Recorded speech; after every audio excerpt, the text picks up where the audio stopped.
दोस्तों ये बात मैं आपको बता चुका था, लेकिन कितने मज़ेदारी की बात है कि अब मैं आपको इजराइल के ही सोर्स से बता रहा हूं, कंफर्म कर रहा हूं भाई। 92% रिपोर्ट सीधा स्क्रीन पर बिना समय गवाए 92% इजराइलियों का मानना यह है कि जंग ईरान जीत गया है, यानी अमेरिका हारा और ईरान ने जो कहा था वो करके दिखाया और ये जंग पूरी तरह से ईरान जीत गया है।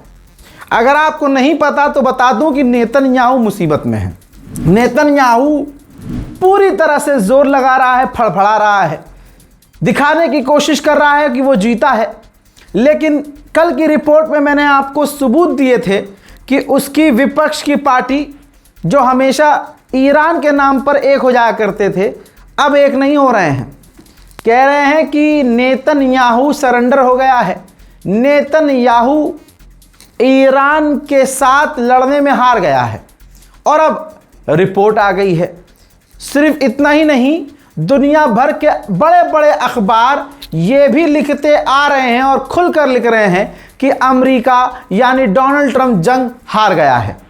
यही वजह है कि अगली रिपोर्ट में मैं आपको बता रहा हूं कि डोनाल्ड ट्रंप अखबारों पर भड़के हैं, मीडिया संस्थानों पर भड़के हैं और दूसरे नहीं अपने ही कि ये फेक न्यूज़ दिखा रहे हैं, झूठी खबर छाप रहे हैं, हम जीते हैं, हमने ईरान को तबाह कर दिया है, ईरान की नेवी मिटा दी है, हमने ईरान को बेकार कर दिया है, हमारे गोल अचीव हुए हैं, हम जीत गए हैं। लेकिन ये दुश्मन को जीता हुआ बता रहे हैं। ये बौखलाहट डोनाल्ड ट्रंप की है। हालात इतने ख़राब हैं अमेरिका और इजराइल के कि इजराइल के एक पत्रकार ने कहा कि शायद अमेरिका को एक और पर्ल हार्बर जैसा और 9/11 जैसा हमला हो। आप समझे? नहीं समझे? हालात इतने ख़राब हो गए हैं। पर्ल हार्बर वो हादसा है जब जापान ने अमेरिका पर हमला किया था और 9/11 वाला अटैक आपको याद है। तो अब इजरायली पत्रकार ने कहा कि शायद ऐसे हमले अमेरिका पर और हो, तब जाकर अमेरिका को एहसास हो कि उसका असली दोस्त कौन है। डोनाल्ड ट्रंप जो बोलता है झूठ बोलता है। कल क्या कहा था डोनाल्ड ट्रंप ने कि स्ट्रेट ऑफ हॉर्मुज़ खुला हुआ है, स्ट्रेट ऑफ हॉर्मुज़ के मालिक हम हैं, कंट्रोल हम कर रहे हैं। एक GIF है, ध्यान से देख लीजिएगा, ये स्ट्रेट ऑफ हॉर्मुज़ का ट्रैफिक है। आप ध्यान से देखिए, सारे जहाज रुके हुए हैं। जो स्ट्रेट ऑफ हॉर्मुज़ से जहाज गुजर रहे हैं वो सिर्फ और सिर्फ ईरान के जहाज हैं, ईरान के टैंकर हैं। तो एक बार फिर से गुलाबी सुअर का मुंह काला हो गया है। UN का अमेरिकी अनवॉय मीडिया से कह रहा है कि 1 साल पहले ये किसी ने सोचा नहीं था कि इजराइल और UAE मिलकर एक दूसरे की रक्षा करेंगे, सुरक्षा करेंगे, एक दूसरे का साथ देंगे। ये कामयाबी है, ये रिजल्ट है अब्राहम अकॉर्ड एग्रीमेंट का। ये जो कुछ हो रहा है कुर्सी की लड़ाई है। जब आप क्रिमिनल को कुर्सी पे बिठा दोगे तो वो डर में रहता है कि मेरी कुर्सी ना चली जाए, कुर्सी के जाते ही मैं जेल में जा सकता हूं, मेरे पे इतने सारे केस चल रहे हैं। नेतन्याहू का सीन यही है, इसीलिए वो पूरे इलाके पर कब्जा कर रहा है, हमला करता है और करवाता है ताकि उनका देश ऐसे रहे, जंग में रहे। अब खुद सोचिए, नेतन्याहू ने कहा कि जब तक मैं प्रधानमंत्री हूं जब तक मैं प्रधानमंत्री हूं, मैं ईरान को न्यूक्लियर वेपन हासिल नहीं करने दूंगा। कहता है कि अच्छा, इससे ये क्लियर हो गया कि भाई इसको प्रधानमंत्री बना के रखो, वरना भाई साहब ये हट गया तो ईरान न्यूक्लियर बना लेगा, डर। तो भाई मुझे बस इसलिए वोट दो कि ईरान न्यूक्लियर हासिल नहीं करेगा, मैं रहूंगा। तो फिर एग्रीमेंट तेरी अम्मा की बिया के लिए हो रहा है। एग्रीमेंट में यही तो बात होगी कि ईरान अब यूरेनियम नहीं बनाएगा या यूरेनियम एनरिचमेंट रोकेगा, परमाणु नहीं बनाएगा। अब तक बनाया था क्या? बनाया होता तो इजराइल पता नहीं कहाँ होता नक्शे में। बहरहाल आगे नेतन्याहू ने कहा कि हम जब तक हमारा मन करेगा हम तब तक लेबनान में रहेंगे। आगे उसने ये भी कह दिया कि हम हटेंगे नहीं वहाँ से और हम अपने सारे गोल अचीव करेंगे। गोल अचीव करेगा? अभी तक तो कह रहा था कि हमने अपना सारे गोल अचीव कर लिए हैं, ईरान की रिजीम तोड़ दी है, हमने ईरान में कामयाबी हासिल की है। और अब कह रहा है कि हम अपने सारे गोल अचीव करेंगे, यानी अपनी ही बातों में इसकी झोल नजर आ रहा है। शेयर कर दीजिएगा भाई। अमेरिकी सेनेटर ने तो डोनाल्ड ट्रंप और अमेरिका की पोल खोल दी, अपनी सच्चाई बता दी। कह दिया कि हमारी पॉलिसी ये है कि जब भी हिजबुल्लाह इजराइल पर हमला करेगा, इजराइल ईरान पर हमला करेगा, ये हमारी पॉलिसी है। और अमेरिकी सेनेटर ने साफ कर दिया है कि स्ट्रेट ऑफ हॉर्मुज पर डोनाल्ड ट्रंप कब्जा कर लेंगे। बस इन्हीं तमाम चीज़ों की वजह से ईरान को पूरी तरह से बातचीत खत्म। देखिए पिछले अपडेट में जो सुबह मैंने आपको दिया है, सुबह नहीं देखा है तो जाकर देखिएगा, बहुत अहम अपडेट है, मज़ा आ जाएगा। मैं आपको बता दूं कि ईरान ने डोनाल्ड ट्रंप की धमकियों की वजह से कल रात ही बातचीत सस्पेंड कर दी है, टाल दी है। ये नहीं किया है कि वो, अभी तक मेरे पास ये खबर नहीं है कि क्या ईरान की डेलीगेशन वापस चली गई है ईरान, ऐसा नहीं है। ये है कि उस परिसर से जिस जगह ये होना था, जहां ये नेगोशिएशन होनी थी, बातचीत होनी थी, वहां से ईरान गुस्से में निकल गया, ये कहते हुए कि डोनाल्ड ट्रंप माफ़ी मांगे। हाँ, डोनाल्ड ट्रंप माफ़ी मांगे जो उसने हमें धमकियां दी हैं, तब तक के लिए बातचीत को ईरान ने रोक दिया है। तो भाई साहब ऐसे हो रही है बातचीत। एक्सपर्ट का कहना यह है कि बातचीत फेल हो रही है। डोनाल्ड ट्रंप की धमकियों पर दुनिया हंसती है कि बस भाई देख लिया तेरी औकात क्या है। जब लड़ने की बात थी तो घोप करवा लिया ईरान से, अब आए वो मुजोरी करने। बहरहाल सीरियस दुनिया अब ईरान को ले रही है। ईरान के supreme leader ayatollah Syed Ali Mushtaba खामनाई के एडवाइज़र ने कहा है कि अगर बातचीत फेल होगी तो पूरी दुनिया में एनर्जी क्राइसिस आएंगे, बड़ी बुरी तरह से आएंगे। ईरानियन ऑफिशियल ने बहुत खुली ज़बान में साफ साफ कह दिया है कि अमेरिका ने हमें झुकाने के लिए अपनी ताकत का इस्तेमाल किया, लेकिन वो झुका नहीं पाया, दुनिया ने देखा। और अब वो डेस्परेट होकर नेगोशिएशन की टेबल पे आया और अब वो इस तरह की हरकत कर रहा है ना। तो हम इतना कह सकते हैं कि हम दुश्मन पर भरोसा नहीं करते। और देखिए यहाँ मैं थोड़ा अपना पर्सनल ओपिनियन घुसा दूं, ये मेरी भाई पर्सनल राय है। भाई बातचीत होनी ही नहीं चाहिए थी, ईरान को बातचीत करनी नहीं चाहिए थी। जो ईरान की आवाम कह रही है, मैं ईरान की आवाम के साथ हूँ इस मामले में भाई, कि भाई नेगोशिएशन की टेबल पे जाना ही नहीं चाहिए। हाँ ठीक है, जंग रोकने के लिए टेबल पे जाना है, लेकिन ईरान को थोड़ा और टाइम लेना चाहिए था मेरे हिसाब से। IRGC को अभी और टाइम लेना चाहिए था अभी, बल्कि जो मैं कह रहा हूँ कि अमेरिका से साफ बात कर ले। ट्रंप तो इस वक्त नेतन्याहू से किलसा हुआ है। ईरान डोनाल्ड ट्रंप से कह देता कि भाई देखो हम आपके लिए सॉफ्ट हो जाएंगे, आप हमारे लिए बयानबाजी मत कीजिए, और बयानबाजी करनी है खूब कर लो, कोई दिक्कत नहीं है, लेकिन अब आप सिर्फ 1 महीने के लिए पीछे हट जाओ और हमारी और इजराइल की लड़ाई में आप बीच में ना आना। 30 दिन का टाइम लेके ईरान सिर्फ 10 दिन इजराइल को फादरलैंड के फा में फा करके मिसाइल दागे, और उसके बाद नेतन्याहू का हाल आप देखते।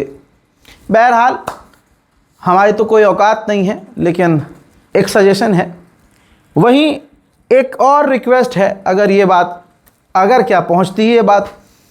रिक्वेस्ट ईरानियन गवर्नमेंट से ये है कि आपका सपोर्ट करने की वजह से पूरी दुनिया में जिन मुसलमान की बात कर रहा हूं मैं, शिया सुन्नी की नहीं, जिन मुसलमानों को उनके मुल्क की गवर्नमेंट ने परेशान किया, अरेस्ट किया, और जैसे अरब कर रहा है, उनके घरों को सीज कर रहा है, उनको सस्पेंड कर रहा है उनकी नौकरियों से, तो जिम्मेदारी ईरान उठाए ऐसे लोगों की, उनको सपोर्ट करे।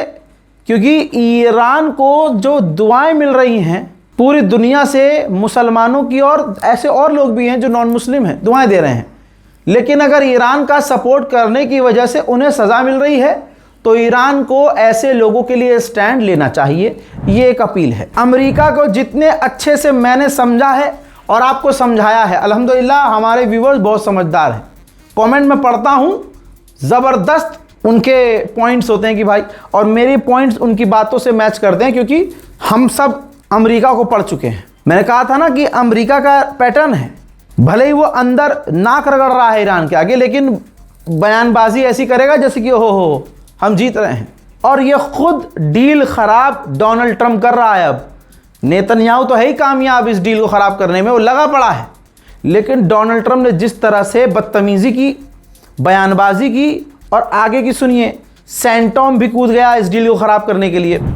सेंटॉम ने ये पोस्ट किया है कि मिडिल ईस्ट में हमारे फाइटर जेट रिफ्यूल किए जा रहे हैं, यानी ईरान को धमकी देने का काम किया जा रहा है।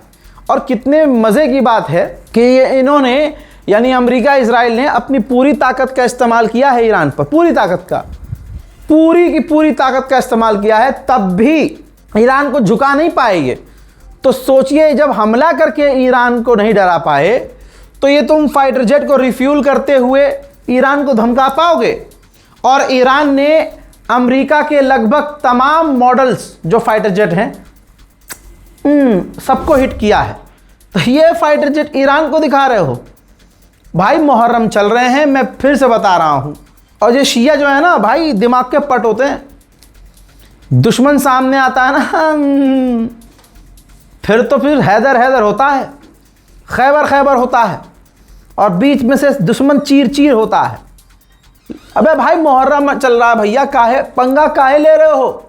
ये मतलब जो शिया समुदाय हैं ये कहते हैं कि हमारे लिए करबला दर्सगाह है, करबला से सीखा है हमने, हमारा जो ट्रेनिंग कैंप है वो करबला है। एक अकेला हुसैन लाखों की फौज से भिड़ गया, और उस हुसैन के साथ बूढ़े, जवान, बच्चे, 72 शहादतें हुई।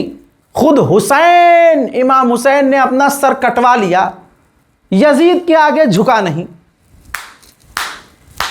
उसी हुसैन के चाहने वाले ये ईरानी कहते हैं कि हम उसी हुसैन के गुलाम हैं, अहले बैत के गुलाम हैं? और वक्त का यजीद आज ये है अमेरिका इजराइल। तो जब उस वक्त के हुसैन ने 1400 साल पहले यजीद के आगे सर नहीं झुकाया, तो भाई ये जो हुसैनी हैं आज के, ये आज के यजीद के सामने सर कैसे झुका लेंगे भाई? और वो ईरान ने दिखा दिया है। और ऊपर से तुम चले हो धमकाने मुहर्रम के। अरे यार,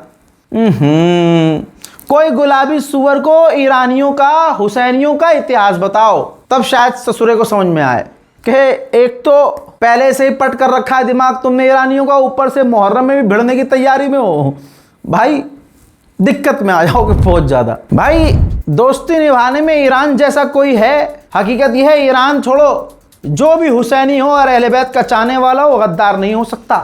जबान कटवा लेगा, जबान से पलटेगा नहीं। पूरी दुनिया में चेक कर लो, चैलेंज कर रहा हूं मैं।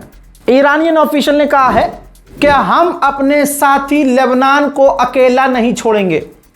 लेबनान गूगल कर लो मेरी जान, अहले सुन्नत, सुन्नी देश है, अरब देश है। अरब देश का कोई अरब देश साथ नहीं दे रहा है। समझ में नहीं आ रही अभी भी?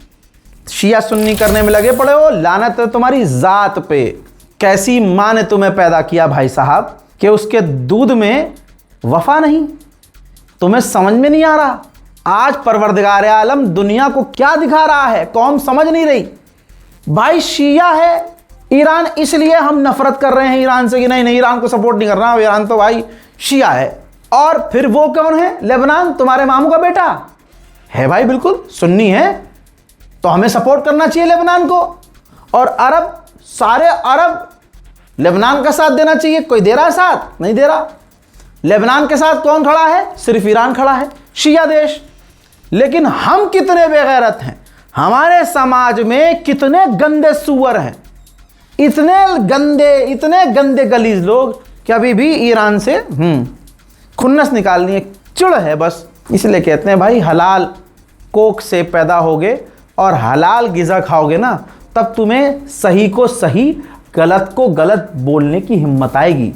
जब एक आलिम दीन हैं, उन्होंने बहुत अच्छी बात कही थी मुफ्ती साहब ने कि बेटा, जिसके शिकम में हराम गया हो ना, जिसके पेट में हराम रोटी गई हो, उसे कभी हलाल चीज़ें और अच्छी बातें अच्छी नहीं लगती। और आज वो दिख रहा है। तो सोचिए, ईरान के लीडर ने, ऑफिशियल ने कह दिया कि हम लेबनान का साथ नहीं छोड़ेंगे, अगर ये डील खराब होती है तो हो जाए, हम इस चीज के लिए भी तैयार हैं, लेकिन अपने लेबनान, अपने साथी को नहीं छोड़ेंगे अकेला। उधर सैटेलाइट इमेज दिखा रहा हूं, यूएई के आसमान में फाइटर जेट अमेरिका के उड़ते हुए नजर आ रहे हैं।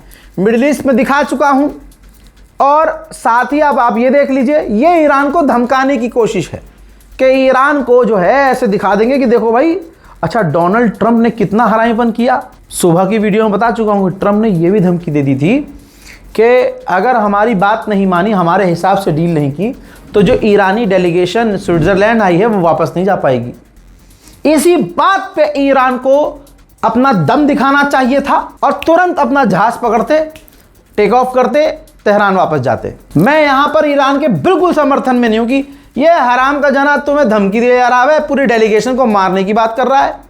आप लगे हो हम बात करेंगे, सस्पेंड कर दी बात। अरे भाई, बात सस्पेंड की है तो भाई स्विट्जरलैंड से सीधा निकलो, ताकि दुनिया को पता चले कि लो फिर से गुलाबी सुअर ने बेड़ा गर्क कर दिया। मेरे दोस्तों, गुलाबी सुअर के सीने में बहुत दर्द है।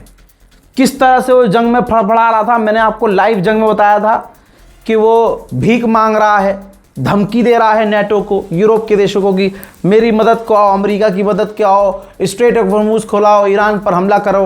हैं, कोई नहीं आया। अब गुलाबी सुअर की तकलीफ ये इतनी गहरी है, सदमा लगा है बेचारे को, कि उसने फिर से कहा है कि नेटो के जितने भी देश हैं सबके प्रधानमंत्री और इटली के प्रधानमंत्री, इटली की गवर्नमेंट हमारे सपोर्ट में नहीं आई। हमने सालों साल इनकी सुरक्षा की, इनकी मदद की, इनका साथ दिया, और जब हमने आजमाया तो ये कोई भी हमारे साथ नहीं आया, सब ने धोखा दिया। उधर नेतन्याहू अपनी औकात दिखा रहा है कि वो किसी का सगा नहीं है। नेतन्याहू ने कहा कि हम पर हमला हो, इससे पहले हमने उन पर हमला किया, उनको मारा। यानी एक्सेप्ट कर रहा है कि ईरान के लोगों को, ईरान के अधिकारियों को उसने पहले ही मार दिया।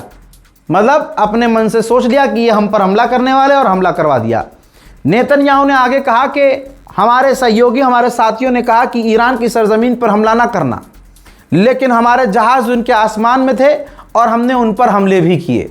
ये तमाम बातें उसे बोलनी पड़ेंगी, क्योंकि ईरान ने शलवार उतार कर मारा है इन्हें। नेगोशिएशन इसलिए और ख़राब हो सकती है कि इस गुलाबी सुअर के पखाने नेतन्याहू ने कहा है कि हम कहीं से बाहर नहीं निकलेंगे, हमने सिक्योरिटी जोन बनाया है लेबनान में, सीरिया में, गाज़ा में, तो हम यहाँ से पीछे नहीं हटेंगे। अब पीछे नहीं हटेंगे तो डील कैसे होगी, इधर ईरान भड़केगा। नेतन्याहू ये बात कह ही इसलिए रहा है ताकि डील ख़राब हो, और अगर कोई इजराइल को सपोर्ट कर रहा है तो वो अपने मुल्क का गद्दार है। ये साबित मैं यूँ कर रहा हूँ कि इजराइल का कहना यह है कि हमने दूसरे देशों पर कब्ज़ा किया है और वहाँ सिक्योरिटी जोन बनाया है। तो कल अगर पाकिस्तान हमारे किसी इलाके पर कब्ज़ा कर ले और पाकिस्तान कह दे भाई ये हमारा तो सिक्योरिटी जोन है, हम पीछे नहीं हटेंगे, है ना, तो ये बात गलत होगी। लेकिन अगर अंडुए, अगर हिंदू समुदाय इजराइल के साथ खड़ा है इस मुद्दे पर, तो ये अपने मुल्क के गद्दार नहीं है तो कैसे हैं? अगर इस क्रोनोलॉजी को वो सपोर्ट कर रहा है नेतन्याहू की, तो फिर कोई भी मुल्क, चाइना हो, नेपाल हो, पाकिस्तान हो, बांग्लादेश हो, अगर हमारी ज़मीन पर कब्ज़ा करके वो कह दे हमने बफर जोन बना लिया है, सिक्योरिटी जोन बना लिया है, तो कैसा लगेगा? दुनिया में किसी भी मुल्क पर कब्ज़ा कर लो और कह दो कि भाई हमने ये सिक्योरिटी जोन बनाया है, हमारे लिए ख़तरा था तो हमने दूसरे देश पर कब्ज़ा करके उसकी ज़मीन कब्जा ली है। ये कोई लॉजिक हुआ क्या? ये तो इंटरनेशनल लॉ का उल्लंघन है। उधर नेतन्याहू ने आगे ये भी कहा कि हमने ऐसी सिचुएशन बना दी है कि ईरान की सरकार गिर जाएगी। आ बेटा पेशाब पिएगा, ले भाई, ईरान की सरकार तब नहीं गिरी जब शहीद कर दिया इन्होंने खामनाई को। ईरान की सरकार तब नहीं गिरी जब इन्होंने ईरान पर ताबड़तोड़ हमले कर दिए। अब ये हराम का जना ख्वाब देख रहा है कि ईरान की सरकार गिर जाएगी, हमने ऐसी सिचुएशन क्रिएट कर दी है। अब क्योंकि नेतन्याहू की ये सारी बातें इसलिए बोलनी पड़ रही है कि ईरान ने नाड़ा निकाल के, शलवार उतार के, उल्टा लेटा के इन्हें 41 दिन पीटा इन यहूदियों को, तो इन्हें हैदर याद आ गया। तो इन्होंने सोचा भाई हमारे बाप दादाओं का हाल हैदर ने क्या किया था, हमारा ही वैसा न हो जाए, इसलिए अब मुजोरी कर लो, बयानबाजी करके बच लो और अपनी हार को बयानबाजी से जीत में दिखाओ। फिर इसने कहा कि अजी हमने तो ईरान के बिलियंस ऑफ डॉलर का नुकसान कर दिया, हमने उनके ब्रिज तबाह कर दिए, हमने उन्हें कमज़ोर कर दिया, इतना कमज़ोर कर दिया कि अभी कुछ दिन पहले जब मैं कश्मीर में था, आपको अपडेट दे रहा था, याद होगा आपको, तो इजराइल ने हमला किया था टेस्ट करने के लिए ईरान को। ईरान ने तुरंत ताबड़तोड़ हमले इजराइल पर पलटवार किए, इतने पलटवार किए कि नेतन्याहू ने ट्रम्प को फ़ोन किया और भीख मांगी, भैया हम पर हमले हो रहे हैं, रुकवाओ भैया, गलती हो। तो भाई ट्रम्प ने अगले दिन रुकवा दिया था, आपको याद होगा। फिर एक दिन का गैप लेके अमेरिका ने हमला कर दिया था, फिर अमेरिका को भी पलटकर ईरान ने फौरन मारा, नाड़ा तुरंत खींच देता ईरान, रुकता नहीं है, ऐसा है पट शलवार नीचे, चलो भाई उल्टो हो जाओ। हाँ, फिर तबड़ तबड़ मारना, तो अमेरिका को भी पीट दिया। अमेरिका ने भी ठीक उसी तरह से 24 घंटे में सीज फायर कर लिया और अब बातचीत की टेबल पे है। इजराइल के 92% लोग खुद कह रहे हैं कि भाई ईरान जीत गया है। इजराइल के पूर्व प्रधानमंत्री जितने रहे हैं सब कह रहे हैं कि ईरान जीत गया है, लेकिन गुलाबी सुअर और ये नेतन्याहू अपने गांजे के नशे में है। मोहतरम हजरात, फिलहाल के अपडेट में इतना ही। इससे पहले जो मैं आपको सुबह को अपडेट दिया हूं ना, वो बहुत इंपॉर्टेंट है, वो जाकर देखिएगा, उसके बाद आप ये रिपोर्ट देखिएगा तो आपको तमाम चीज़ें क्लियर होंगी और आपको आगे का भी क्लियर हो जाएगा कि क्या क्या होने वाला है। इस रिपोर्ट को शेयर कीजिए, दुआओं में याद रखिए, चैनल को सब्सक्राइब कीजिए। जय हिंद व सलाम।